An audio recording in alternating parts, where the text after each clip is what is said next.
디모데후서 1장 7절에서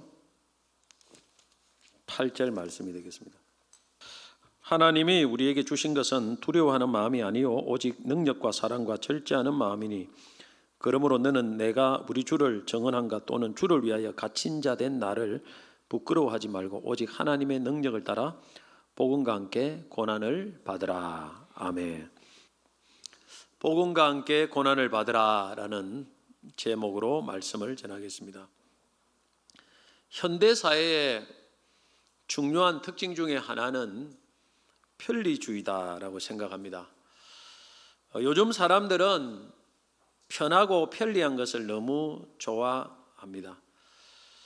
요즘 자동차를 운전해 보면 운전하기가 얼마나 편한지 몰라요. 이 고속도로 같은 데 딱 가면은 이 스마트 컨트롤로 딱 어떤 속도를 맞춰 놓으면은 뭐 악셀레터를 밟지 않아도 자동차가 알아서 딱 그 속도만큼 일정하게 갑니다. 그리고 앞에 차가 또 오면은 딱 멈춰요. 또 속도를 줄이고 또 속도 측정 카메라가 있으면 자기가 알아서 그 카메라만큼 딱 속도를 줄여줍니다.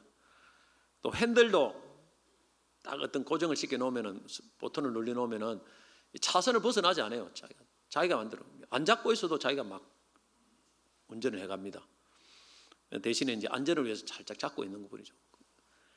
예전에 차를 운전할 때보다 훨씬 편한 것 같아요. 옛날에는 뭐 스티커 1단, 2단, 3단, 4단 막 계속 뭐 무릎 관절 안 좋은 사람은 이거 뭐 운전도 못해요. 옛날에는 너무너무 편한 세상이 되었고 또 그렇게 운전을 하면은 체력도 훨씬 더 소비가 덜 되는 것을 제가 느꼈습니다. 또 가정에서도 이 물 한 방울 묻히지 않고 세탁과 건조를 한 방에 다 해결합니다. 세탁기 넣고 바로 옷 개면 됩니다. 조금 지나면 그 정도로 지금 편리한 세상이 되었고 또 요즘 또 많이 이게 그 장사를 하시는 분들 자영업 중에 많이 이렇게 성황하는 업종 중에 하나가 반찬 가게입니다. 우리 교회 주변에도 반찬 가게가 막 우죽순처럼 많이 생겼습니다. 왜 그렇습니까? 많은 사람들이 반찬을 해 먹지 않고 사 먹기 때문에 여기 사 먹고 저기 사 먹고 하니 그래서 정말 생활하기가 너무 편리한 세상이 되었습니다. 그러다 보니까 이 편리주의가 교회 안에도 침투해 들어와서 다들 편하게 신앙생활을 하려고 합니다. 뭐 우리가 세상은 편리를 추구하는 것 자체가 뭐 당연하다고 봅니다. 그런데 이 주의가 교회에 딱 들어와 버리면 문제가 터지는 거예요. 신앙생활은 사실은 그렇게 편안한 것만큼 아니거든요. 힘든 것도 있어요, 사실은. 그런데 힘든 것은 안 해요, 이 편리주의 들어와 버리면. 여러분 신앙생활 하는데 뭐가 힘듭니까? 모이는 것도 사실 힘들고 뭐 봉사하는 것도 힘들고 또 훈련 받는 것도 힘들고 기도하는 것도 힘들고 전도하는 것은 더더욱 힘듭니다. 힘든 것의 하이라이트는 전도죠. 힘든 게 많아요. 예를 들면 왜 전도가 어렵습니까? 전도에는 대가, 비용이 많이 지불되기 때문에 그렇습니다. 이 비용을 다른 말로 고난이라고 볼 수 있습니다. 편리하게 신앙생활하면은 어떤 열매가 맺혀지지 않아요. 아무것도 남는 게 없어요. 근데 고난을 감당해야 되는데 이걸 안 하고 편리하게만 하니까 내 삶에 또 하나님 앞에 뭔가 남는 뭐가 없다는 것입니다. 사실 전도만 그런 것이 아니고 세상의 일도 뭔가 남들이 부러워할 만한 것을 이루려면 엄청난 고난과 비용이 들어갑니다. 음악하는 분들도 뭐 제대로 되려고 하면 10년 걸린다고 합니다. 10년. 우리 학생들 공부하는 학생들도 제대로 뭔가를 좀 이루려고 하면 공부를 엄청 열심히 해야 돼요. 고난을 당해야 됩니다. 저도 고3 때는 가면 초창기에는 1교시 하면 4교시까지 거의 일어나지 않을 정도로 있어요. 앉아가 쉬는 시간에도 공부한다고.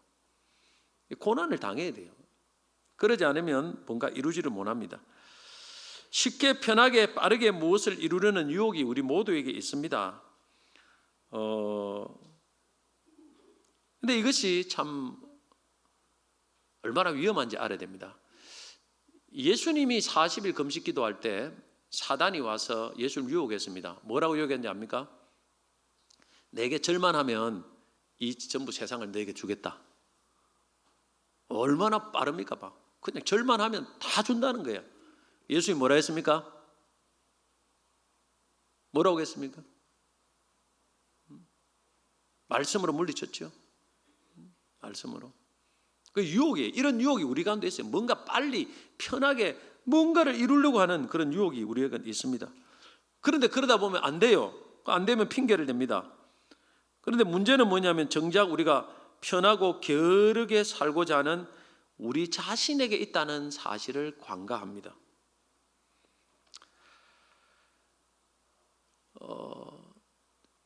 사실 편하게 하는 것은 결국에는 게을러지는 거예요. 사람이 게으른 거.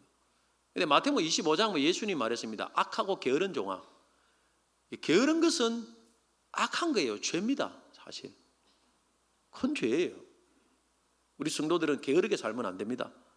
부지런히 열심히 살아야 돼요. 이것이 뭐냐면 하나님의 뜻입니다. 신앙생활에는 고난이 있어요. 예수님도 고난을 당했습니다. 그것을 십자가라고 합니다.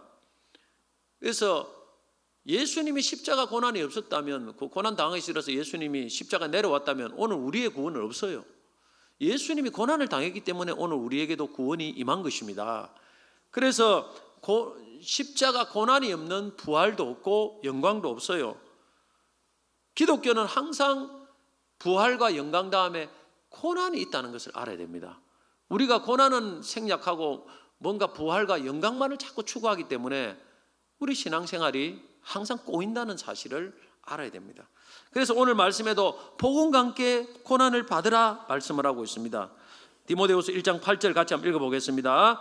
그러므로 너는 내가 우리 주를 정언한가 또는 주를 위하여 갇힌 자 된 나를 부끄러워하지 말고 오직 하나님의 능력을 따라 복음과 함께 고난을 받으라. 이 오늘 말씀이 디모데후서는 사도 바울의 마지막 순교 직전, 죽기 직전에 옥중에서 쓴 목회 서신입니다. 사도 바울이 10권 이상의 많은 성경책을 썼는데 마지막 책이 이 디모데후서입니다. 사실 유언가드 같은 말씀이에요. 유언. 자기가 죽기 직전에 유언 같은 마지막 말씀을 전하는데 그의 영적인 아들 목회자 디모데에게 남긴 말이 디모데후서인데 그 말이 무슨 말을 남겼느냐면은 복음과 함께 고난을 받으라. 야, 마지막 말을 좀 남길 때 좀 부드럽고 위로가 되는 말씀을 남기면 얼마나 좋겠습니까? 복음과 함께 축복을 받으라. 복음과 함께 형통을 누리라. 야, 복음과 함께 돈을 많이 벌어라. 복음과 함께 건강을 누리라. 얼마나 좋아요. 그런데 복음과 함께 고난을 받으라. 왜 이렇게 했을까요? 이게 현실이고 팩트라 그러면 팩트. 복음과 함께 그냥 축복을 받으라 이렇게 맺다면 현실은 안 그런데 신앙이 갈등하지 않겠습니까? 현실은 고난이 있다는 거예요. 특별히 목회자에게는 우리 신앙생활 할 때 많은 분들이 시험을 당하는 이유 중에 하나가 뭔가 세상적으로 교회만 다니면 좋은 일을 있을 것이라고 기대를 했다가 고난이 올 때 그 내 기대와 다른 일이 생기잖아요. 거기서 시험이 오는 거예요. 고난이 올 수 있습니다. 복음과 함께 고난을 받으라는 말은 예수와 함께 고난을 받으라는 말과 같은 의미고 이 말은 복음을 위해서 고난을 받으라는 말이고 예수를 위해서 고난을 받으라는 말이에요. 우리가 많은 성도들이 신앙생활을 하면서 자꾸 예수님과 복음을 이용만 하려고 해요. 이용만 하려고. 예수님이 우리에게 뭔가를 요구를 할 때는 그냥 예수님 모른 체 하세요. 그리고 내가 필요할 때는 예수님 좀 날 좀 도와주세요. 내가 필요할 때만 예수님이 필요하고 내가 잘 나갈 때는 좀 모른 체 해주세요. 예수님. 이런 식으로 신앙을 하는 거예요. 그게 예수님을 이용만 하는 신앙생활이에요. 그런데 예수님을 위해서 우리가 살아야 됩니다. 예수님을 위해서 살 때는 반드시 고난이 올 수 있다는 거예요. 헌신이 필요하다는 겁니다. 그런데 예수님을 위해서 내가 살아갈 때, 복음을 위해서 살아갈 때 예수님이 우리의 삶에 축복도 주시는 거예요. 이 순서를 바꾸면 안 된다는 거예요. 그러면 신앙이 대혼란이 일어납니다. 대혼란이 일어나요. 계속 왜 안 주느냐는 예수님 그래 삐지고 막 원망하고 그래요. 왜 안 주는? 당신은 예수를 위해서 얼마나 살았느냐고 제가 묻고 싶어요. 예수를 위해서 뭘 했느냐? 근데 예수님께 왜 자꾸 너무 많은 걸 내놔라고 하느냐? 물론 예수님이 사랑이 많으니까 주시기도 하지만은 진짜 큰 축복은 예수를 위해서 산 사람에게만 주신다는 것을 아셔야 됩니다. 복음과 함께 고난을 받는 사람은 어떤 삶일까요? 디모데후서에서는 크게 두 가지를 볼 수가 있습니다. 첫째는 복음을 지키는 삶이에요. 복음을 지킬 때 반드시 헌신이 필요하고 고난이 따릅니다. 그래서 그것을 우리가 살아야 된다는 거예요. 디모데후서 1장 13절 14절 보면 너는 그리스도 예수 안에 있는 믿음과 사랑으로서 내게 들은 바 바른 말을 본받아 지키고 우리 안에 거하시는 성령으로 말미암아 내게 부탁한 아름다운 것을 지키라. 뭔가 성경 읽을 때 반복되는 말씀이 나오면 무조건 줄을 치고 강조입니다. 강조. 무조건 강조예요. 이것만 잘 알아도 우리가 성경을 읽는데 도움이 될 수 있습니다. 자, 지키라, 지키고, 지키라. 그죠? 강조예요, 강조. 뭘 지킵니까? 바른 말을 지켜라. 아름다운 것을 지켜라. 이건 뭡니까? 복음이에요, 복음. 하나님 말씀, 진리. 복음을 지키라는 것입니다. 아름다운 것은 복음입니다. 이 세상에서 가장 아름다운 것은. 아멘 한번 해보세요. 이 아름다운 것이 복음입니다. 아름답지 않습니까? 복음이. 이 세상에서 가장 아름다운 것은 복음이에요. 예수입니다. 여기서 바른 말 할 때 이것은 건강한 뜻입니다. 건강한 이런 뜻인데 이것은 예수님께서 사람들을 치료하셨을 때 복음서에서 사용되고 있는 헬라어 표현입니다. 자, 병들었다가 치료되었어요. 이걸 이제 바른 말, 건강한 이런 뜻이에요. 이때 쓴 단어가. 그래서 복음은 건강한 거예요. 건강한 거예요. 예수님이 우리에게 주신 복음은 건강한 겁니다. 이 건강한 복음을 지켜라는 거예요. 병들게 만들지 말라는 것입니다. 오늘 우리에게도 하나님의 건강한 몸을 주셨는데 이걸 지켜야 돼요. 잘 지키는 게 중요합니다. 먼저 이게 여러분 아무거나 먹으면 안 돼요. 건강에 유익된 걸 먹어야 되지. 아무거나 먹고 또 아무 때나 생활하면 반드시 병이 옵니다. 그건 내가 못 지켜서 그런 거예요. 사실은 못 지켜서. 인스턴트 같은 거 마음대로 먹으면 안 되고 가려야 돼요. 왜? 지키기 위해서. 복음도 지켜야 됩니다. 건강한 복음을 그대로 지켜서 후손에게 물려줘야 돼요. 복음은 시대는 변해도 복음은 변치 않습니다. 건강하게 원형 그대로 물려줘야 돼요. 복음에서 지켜야 될 두 가지 측면이 있습니다. 하나는 죄에 대한 기준이에요. 기준을 지켜야 되고 또 하나는 죄 사함의 은혜, 구원의 은혜를 꼭 지켜야 됩니다. 복음에는. 먼저 복음에는 죄에 대한 기준이 있습니다. 이것을 선명하게 지키고 선포해야 돼요. 예수님의 메시지는 복음을 전할 때 메시지는 회개하라 천국이 가까이 왔느니라입니다. 여러분 예수님은 천국만 전한 게 절대 아닙니다. 천국에 들어가려면 회개해야 된다는 거예요. 회개의 복음을 전했습니다. 복음 안에 담긴 죄사함의 은혜를 얻기 위해서는 우리가 먼저 죄를 알고 인정하고 회개해야 됩니다. 그래서 복음을 전할 때는 죄를 분명하게 선포해야 됩니다. 그래서 우리가 세례문답을 할 때도 저도 항상 빠지지 않는 질문은 죄에 대한 질문. 당신은 죄인임을 인정하느냐는 거예요. 왜 인정하느냐는 거예요. 이것이 안 되면 여러분 구원이 없어요. 세상 종교는 죄하고 상관없어요. 그냥 무조건 복받아라는 거예요. 이게 잘못된 거예요. 사실. 성경에는 복음은 절대 그렇지 않습니다. 죄를 알고 회개해야 돼요. 무엇이 죄입니까? 복음 안에서 말하는 죄는 하나님의 말씀에 위배되는 모든 것이 죄입니다. 성경이 하지 말라는 것을 하는 것이 죄고 하라는 것을 하지 않는 것이 죄입니다. 이게 죄의 정의입니다. 죄의 기준은 하나님의 말씀입니다. 이걸 분명히 선포해야 됩니다. 그러나 세상은 죄의 기준을 다르게 봅니다. 사람들의 생각, 느낌, 그 사회의 문화 혹은 법, 그 사회가 만든 법이 그냥 죄의 기준이 돼요. 오늘날 포스트 모더니즘 시대입니다. 오늘날에는 그 시대에는 각 사람이 생각하고 느끼는 것이 진리라고 말합니다. 그래서 각기 자기의 소견에 옳은 대로 행하는 시대입니다. 그래서 죄의 기준도 다 다릅니다. 달라요. 그런데 우리가 성경은 뭐냐면 우리는 성경이 말하는 죄의 기준을 따라야 돼요.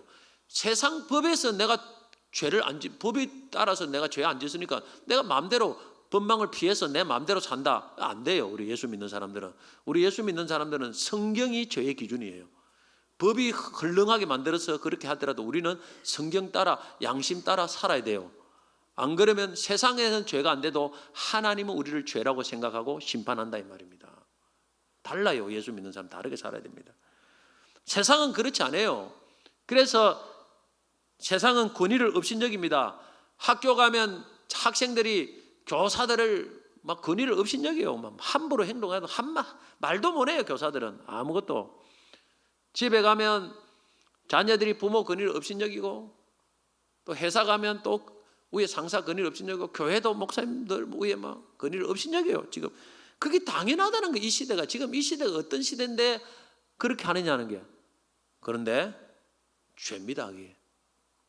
성경은 권위 질서를 굉장히 중요하게 여겨요. 그걸 어길 때 죄예요. 죄. 우리가 성경을 권위를 받아들이는 게 성경 기준대로 죄를 알고 생활해야 된다 이 말입니다.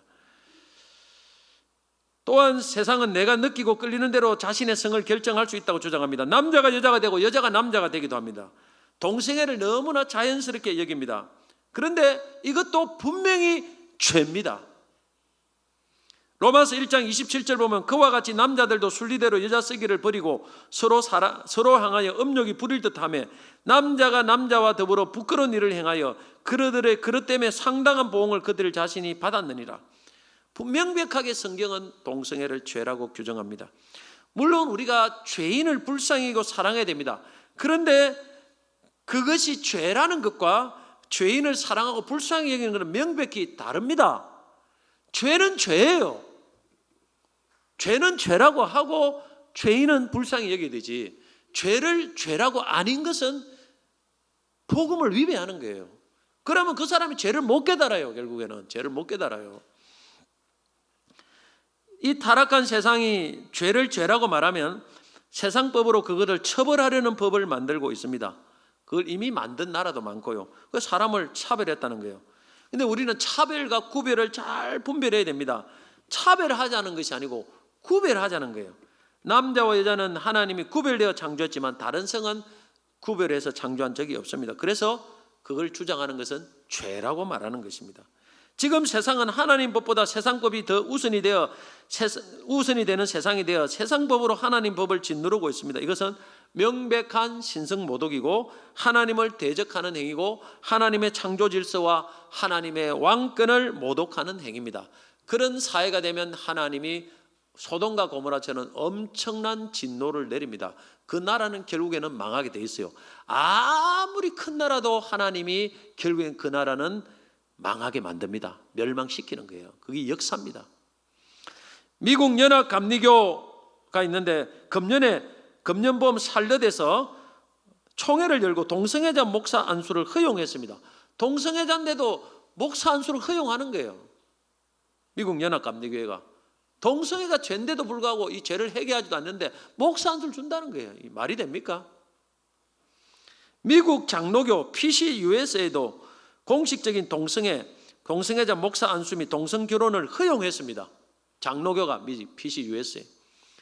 PCUSA에서도 처음에는 대부분 동성애자 성직 안수에 대해 말도 안 된다는 분위기였습니다. 그런데 그 와중에서 친동성애자들이 집요하게 자신의 저변을 확대했어요. 무려 33년 동안 친동성애자들이 계속해서 노력해서 관철시켰습니다. 마침내 보수주의자들이 여전히 적지 않은 규모지만은 친동성애자들이 집요하게 공격적인 태도에 맞서는 것을 기피했어요. 계속 공격하니까 싸우기 싫으니까 결국 총회에서 주도권과 수적 우위를 빼앗기는 결과를 초래했습니다. 그래서 통과가 됐다 이 말이에요. 우리에게도 교훈을 줍니다. 우리가 반감만 하고 있으면, 많은 사람들이 다수가 침묵하고 있으면 소위 자유주의자들이 치밀한 공격에 의해서 결국 교회도 나라도 동성애를 합법화하는 그 차별금지법이 통과되고 마는 거예요. 이거는 이 서양 나라가 수순입니다. 수순이에요. 마치 여러분 일진 소수가 그 모든 학교를 지배하는 거예요. 다수의 사람들 침묵하고 겁이 나서 가만히 있고 소수 사람들 똘똘 뭉쳐가지고 몇 사람을 괴롭히고 막 공격을 해대면은요, 다수가 꼼짝 못해요. 그게 이 세상의 원리도 똑같다는 말입니다. 정치 원리도 대부분 어디 정치판도 몇 사람 강성하는 바른 사람들이 막 시계 막 설치면 그 다수 사람들은 그냥 침묵하는 거예요. 그럼 법이 통과되는 거예요. 동의재창 가하면 해하십시오. 그럼 아닌데 생각하는데 말을 못 해요. 아니다 말을 못 하고 막 슉 통과되는 거예요. 그냥. 이런 시대에 우리가 하나님 말씀과 복음을 지키기 위해서 마음을 합하고 기도하고 행동해야 되는 것은 당연한 것입니다. 그래서 오늘 서울에서 연합예배가 큰 기도회가 참 이렇게 드리는 거예요. 지금 그렇게 힘을 들고 돈을 많이 들여가지고 수많은 사람들이 거기 올라가는 거예요. 지금 현역 힘 있는 국회의원한테 제가 어느 지역이란 말은 안 합니다. 동성애 이런 부분 차별 이런 부분을 좀 막아달라고 이런 식으로 부탁을 했어요. 그런데 그 국회의원이 뭐라고 말하는지 압니까? 만약에 국회 그런 데 가서 우리가 그런 국회의원이 그런 말을 하면 한마디로 반지성인처럼 취급을 받는다는 거예요. 저 사람 무식한 사람이라고 취급받는다고요. 지금 시대가 어떤 시대인데 그런 말을 하느냐, 이런 취급을 받는 거예요. 지금 이 시대가. 그래 말을 못 한다는 거예요. 국회의원들도 자기가 갖고 있는 소신의 발언을 못 한다는 거예요. 이 시대가.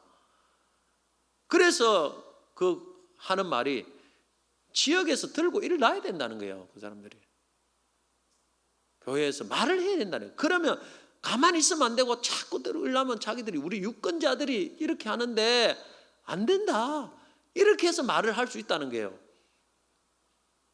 이게 지금 현역 국회의원에서 나온 말입니다. 여러분 시대를 잘 분별해야 돼요. 지금 어마어마하게 무서운 세상입니다. 지금.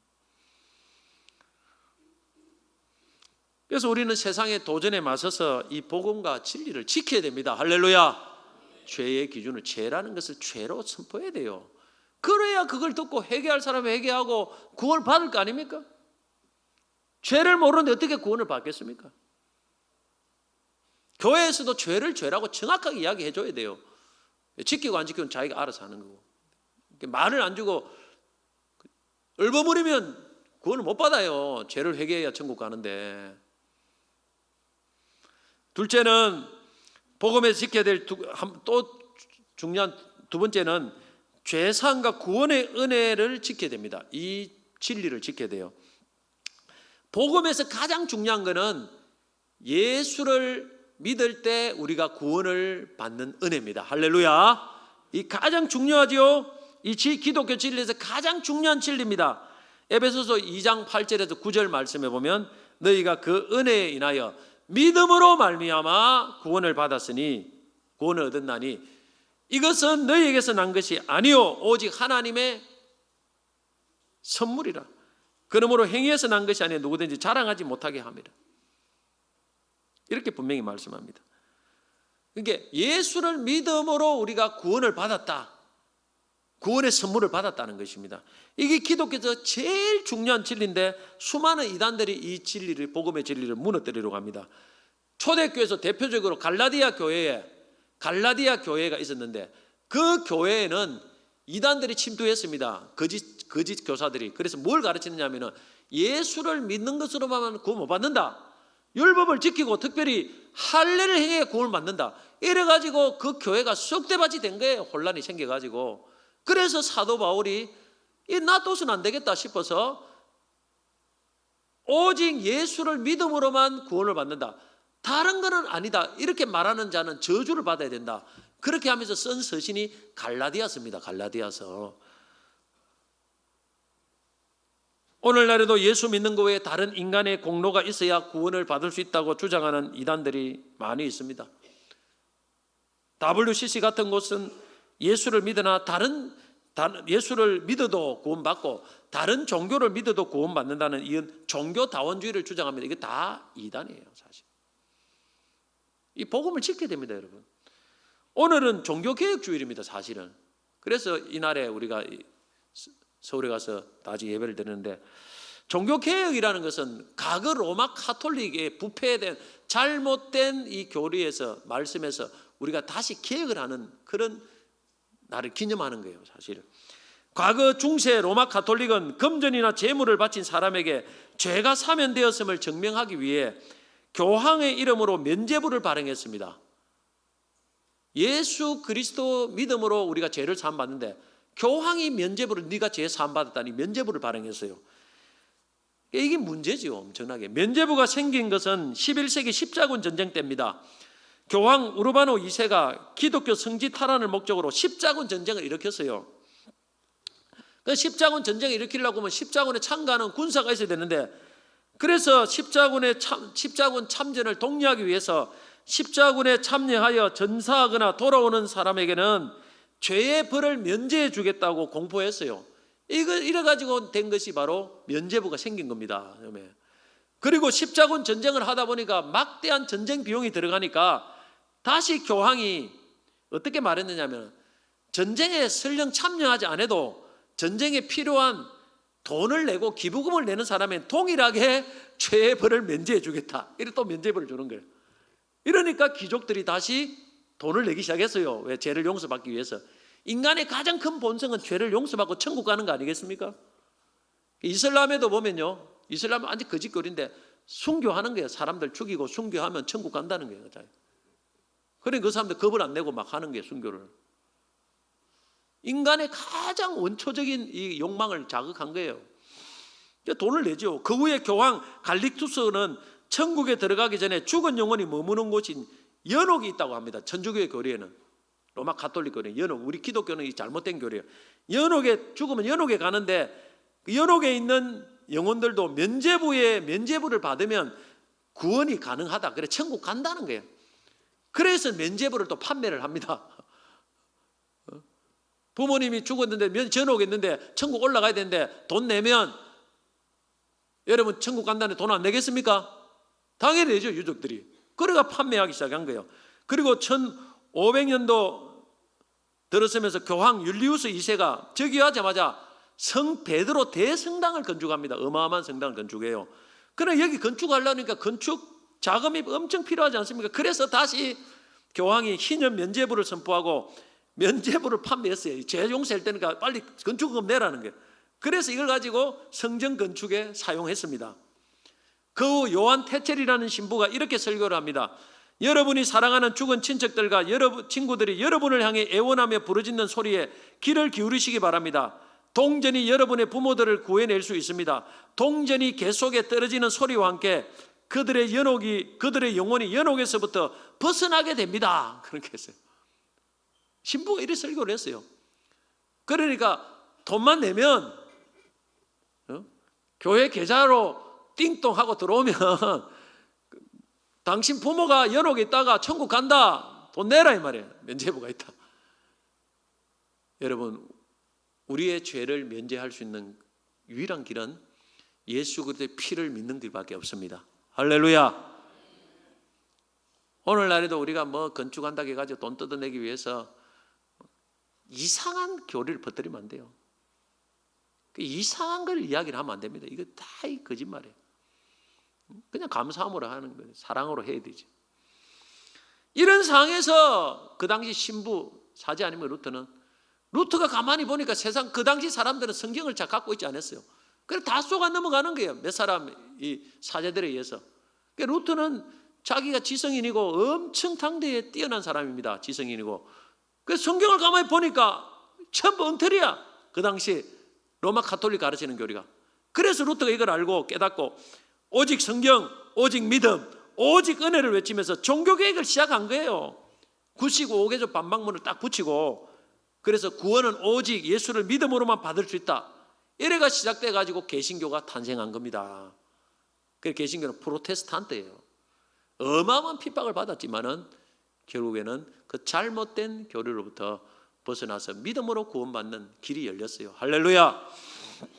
사도행전 4장 12절 보면 다른 이로서는 구원을 받을 수 없나니 천하 사람 중에 구원을 받을 만한 다른 이름을 우리에게 주신 일이 없습니다. 다른 이름, 구원을 받은 다른 이름을 주신 적이 없습니다. 그래서 예수를 믿는 믿음 외에 다른 구원자를 말하거나 다른 구원의 길을 말한다면 100% 이단입니다. 속아 넘어가면 안 돼요. 어떤 교주를 추종하거나 그 교회에만 구원이 있다고 주장하는 것도 거의 다 이단일 가능성이 매우 높습니다. 거의 다. 우리 교회에 나오면 구원이 있다. 이게 다 이단인 거예요. 거의 다. 이 교회, 여러분, 구원은 예수밖에 없습니다. 예수를 주장해요. 예수를 믿는, 예수의 피를 믿는 그 믿음을 주장해요. 이걸 우리가 지켜내야 된다 이 말이에요. 우리가 전도하는 이유가 뭡니까? 예수를 믿지 않으면 천국이 없습니다. 죄 사함이 없어요. 그래서 전도하는 거예요. 다른 길이 없기 때문에. 그래서 우리가 복음을 지키면서 고난을 당하는, 많은 사람들이 이거 지키려고 고난 당했어요. 사실은 종교개혁이 쉽게 되겠습니까? 수많은 사람들 죽었고.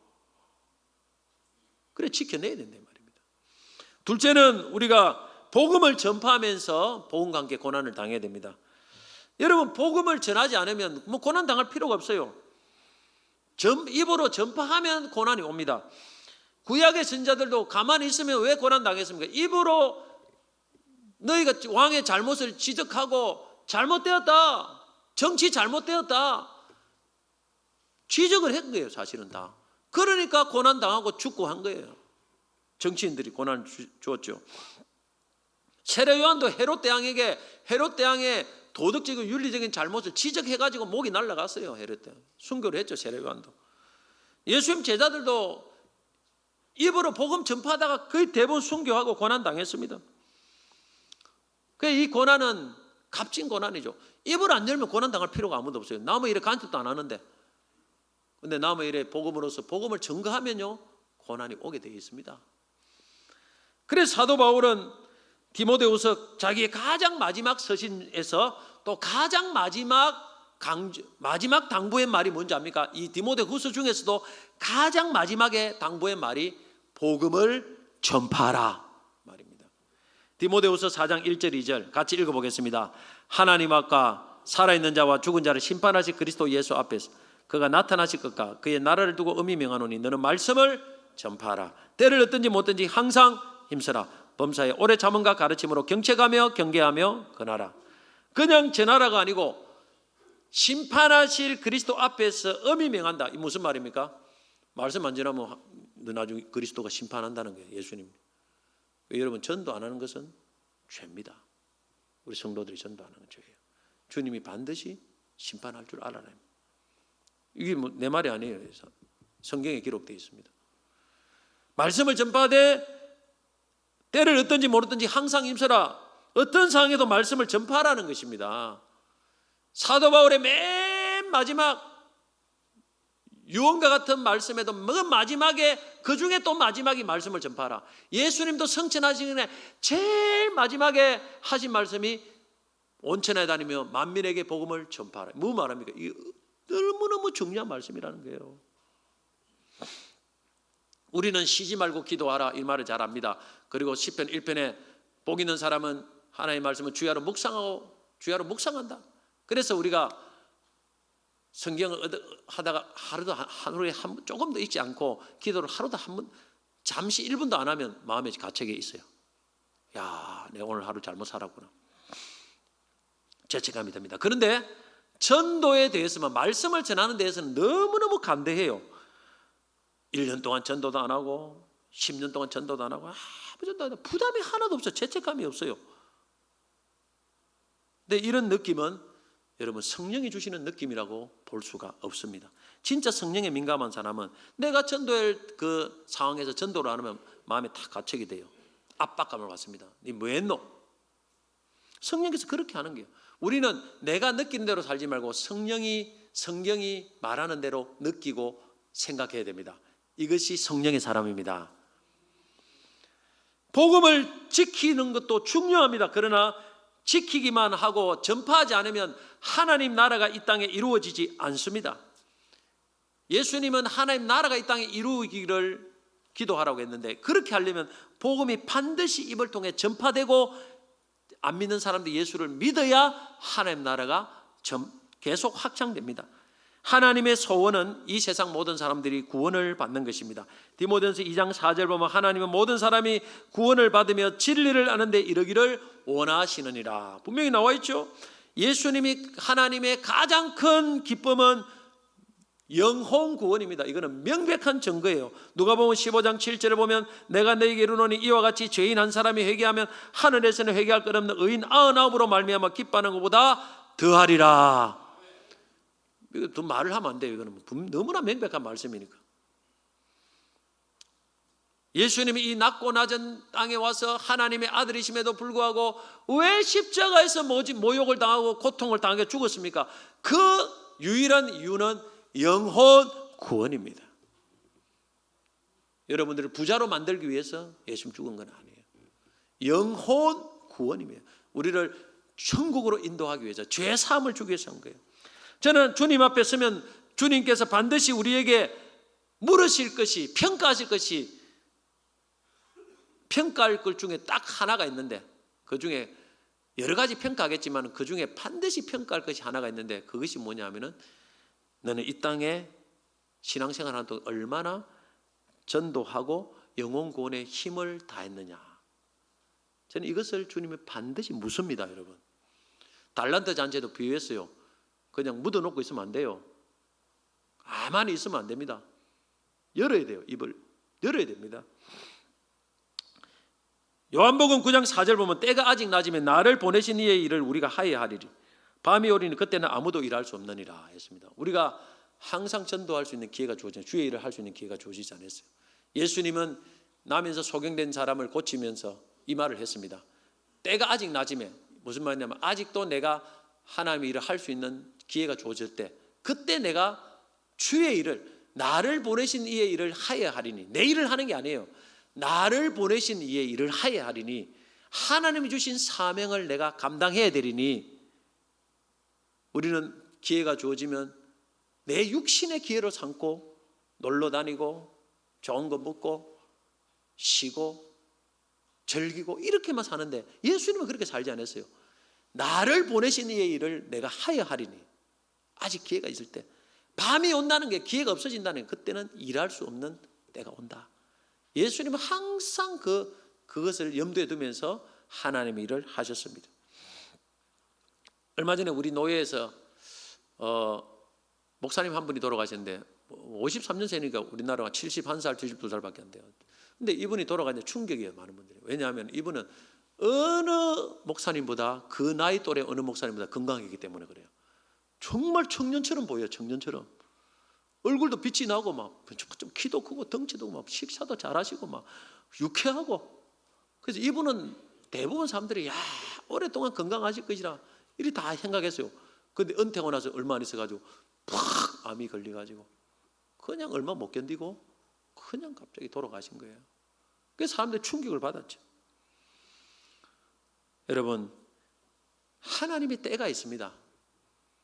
하나님의 때에 내 때를 맞춰야 되지, 내 때에 하나님의 때를 맞추려고 하면 안 됩니다. 하나님 조금만 기다려줘, 내가 이거 하고 다음에 그 기회가 없어요.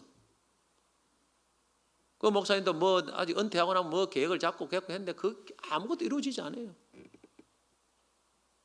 우리가 하나님 때를 몰라가지고 그런 거예요. 내가 지금 건강하고 내가 아직 주님의 일을 뭔가 할 수 있는, 뭐라도 조금이라도 할 수 있는 그런 때가 있을 때 하나님의 일을 해야 됩니다. 복음을 전파해야 돼요. 이것이 지혜로운 사람입니다. 지난주 우리 교회에 또 한 분이 성도님 계신데 요양원에 계셔가지고 또 한번 갔습니다. 깜짝 놀랐어요. 왜 놀랐는지 아는, 얼굴을 뭐 알아볼 수가 없어요. 그분 덩치도 좋고 크신 분인데 아예 알아볼 수가 없어요. 저만 못 알아본 게 아니고 우리 같이 갔던 교육자도 못 알아봤어요. 왜 못 알아본지 아닙니까? 뼈만 남았어요. 뼈만. 말도 못 하시고 뼈만 남았어요. 그때 이후로 제가 하나님, 이번 빨리 평안히 천국 가게 해주세요, 이 기도를 할 수밖에 없었어요. 가족들도 지금 그걸 원하고. 너무너무 그 삶이 너무너무 힘들어 보였습니다. 완전히 빼면 도저히 알아볼 수 없을 정도로 변해버렸어요. 이 땅에 있는 것은 더 있다는 것 자체는 더 고통밖에 없어요. 우리가 어느 순간에 하나님 나를 빨리 천국 데려가게 해주세요, 이런 기도할 때가 옵니다. 그때는 더 이상 아무것도 일할 수 없어요. 제가 아는 다른 장로님 있습니다. 우리 교회는 아니지만 지난주 돌아가셨어요. 이분도 얼마나 건강한지 몰라요. 나이도 얼마 안 돼요. 70 초반 정도밖에 안 되는. 암으로 여러 해를 고통을 당했어요. 암이 퍼져가지고 처음에는 고침 받으려고 기도를 했지만 이제 더 이상 퍼지고 더 이상 할 수 없어요. 매일 진통제를 투입하는 건 잠시도 견딜 수 없는 상태가 되었어요. 너무나 아파서 견딜 수 없다. 매일 진통제로만 연명을 하는 거예요. 그냥 뭐 마약 같은 진통제죠. 그래도 아픈 거예요. 그래서 나중에는 딱 내려놓고 하나님 빨리 데려가게 해달라, 그 기도를 하는 거예요. 그래서 이제 하나님 그 고통을 많이 당했어요. 사실 데려갔어요. 저는 참 그래도 잘 됐다 생각해요. 아주 치료 안 될 것 같으면 이런 상태에서는 하루하루를 더 살아가는 것이 너무너무 고통이기 때문에 저도 그런 기도를 했어요. 하나님 데려가게. 오늘 여러분, 우리가 하나님 앞에 이제 한 70이 넘어가면 우리 마지막 때를 놓고 기도를 할 줄 알아야 됩니다. 이제는 70이 넘어가면 언제 하나님이 부를지는 아무도 장담할 수 없어요. 어느 순간에 병이 올 수 있습니다. 제가 본 거예요. 목사님 은퇴하고 나서 막 그냥 바로바로 돌아가신 경우가 많아요. 준비를 하셔야 된다면. 저는 우리 공동체 어떤 기도를 하라느냐면은 그냥 평안히 살려고 하지 말고, 내가 이 땅에 하나님이 가장 기뻐하는 것은 하나님의 사명입니다. 그래서 하나님, 내 마지막까지 하나님의 일을 하다가 천국 가게 해주세요. 주의 복음을 전하다가 천국 가게 해주세요. 예배 드리다가 천국 가게 해주세요. 찬송하다가 천국 가게 해주세요. 교회를 위해서 내가 섬기다가 천국 가게 해주세요. 이런 뭔가를 하나 걸고 기도하기를 바라요. 어느 분이 제가 들었는데 찬송인가 기도인가 모르는데 하나님 찬송하다 기도 가게 해주세요. 진짜 그대로 가더라고요. 하나님 깨끗하게 그냥 가는 거예요. 이 기도를 해야 돼요. 왜냐하면 하나님이 가장 기뻐하는 것은 이 기뻐하는 일을 하다가 가게 하면 하나님께 그 일 때문에 우리의 삶을 기도를 응답하시는 경우가 굉장히 많습니다. 여러분, 항상 기회가 있다고 생각하면 안 돼요. 인생은 잠깐입니다. 잠깐이에요.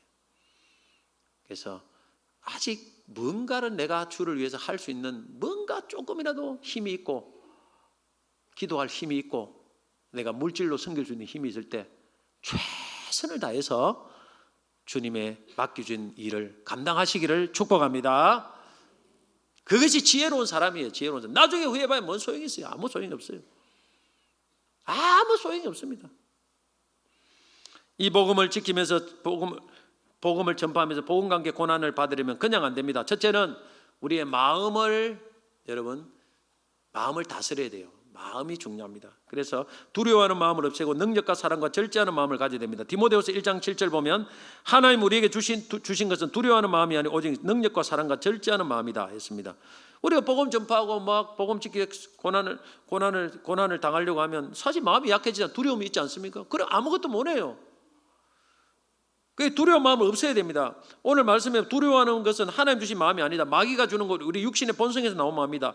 하나님 주신 마음을 받아야 돼요. 마음을 지키지 않으면 어떤 일도 주님을 위해서 살 수가 없습니다.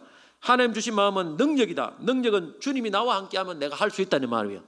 못한다, 안 된다, 힘들다, 이 마음을 갖고는 절대 안 돼요. 전도도 주님이 하시면 됩니다. 이 능력의 마음을 여러분 가지시기 바랍니다. 그리고 사랑의 마음을 가져야 돼요. 미워하면 절대 안 돼요. 불쌍히 여기고 사랑하는 마음, 가족도 사랑하는 마음으로 기도하고 이래야 되지. 미워하면 끝이에요. 미워하면 폭력이 나오고 폭언이 나와요. 사람에게. 그러면 끝나요. 쓰시지 않아요. 하나님께서.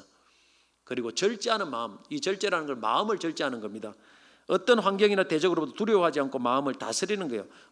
모든 지킴망은 내 마음을 지켜라. 생명은 이에서 남이라고 했습니다. 마음을 바르게 하지 않으면 어떤 주님의 사명을 감당할 수가 없습니다.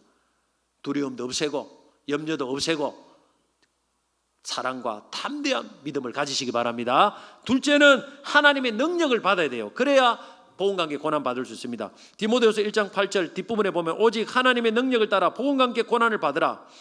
내 힘으로 이거 복음과 고난 못 받습니다. 고난 좋아하는 사람 아무도 없잖아요. 그래서 하나님 능력을 받아야 됩니다. 이 능력은 성령의 능력입니다. 성령의 능력이 임하면 마음이 강해지고 복음을 지키고 전파할 수 있는 새 힘이 주어집니다. 지치지 않습니다. 이 능력을 받아야 돼요. 이 능력을 받기 위해서는 반드시 기도해야 됩니다. 여러분 스마트폰 하다가 충전하죠? 수시로 충전하죠? 스마트폰 배터리 다 되면 왜 마음이 조급하고 불안한지 몰라. 뭐 중요한 사업도 안 하면서 왜 불안합니까? 아무것도 올 거 없어요. 저 중요한 거 올 거 하나도 없어요. 카톡도 불안해요. 우리가 뭐냐면 충전하듯이 수시로 충전하듯이 우리가 기도를 수시로 하면 이 충전이 됩니다. 성령님이 내 영혼에 충전을 합니다. 능력을 줍니다. 그래서 쉬지 않고 기도하면서 우리가 살아가게 되면 성령의 능력으로 복음과 함께 고난을 받을 수 있습니다. 복음을 위해서 고난을 받을 수 있습니다. 말씀 맺겠습니다. 여러분 복음과 함께 고난 받으시기 바랍니다. 이거는 우리 신앙의 필수 코스입니다.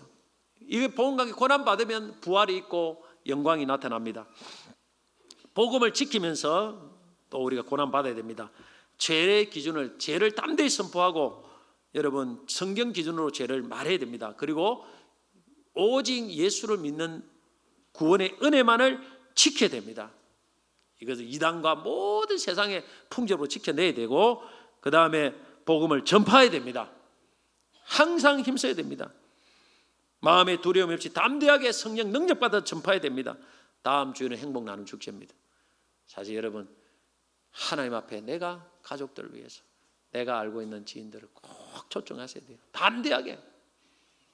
그래서 우리 하나님이 명하신 이 명령에 우리가 복음과 함께 고난을 받아서 하나님께 모두가 영광 돌리시는 역사가 일어나기를 주의 이름으로 축복합니다. 우리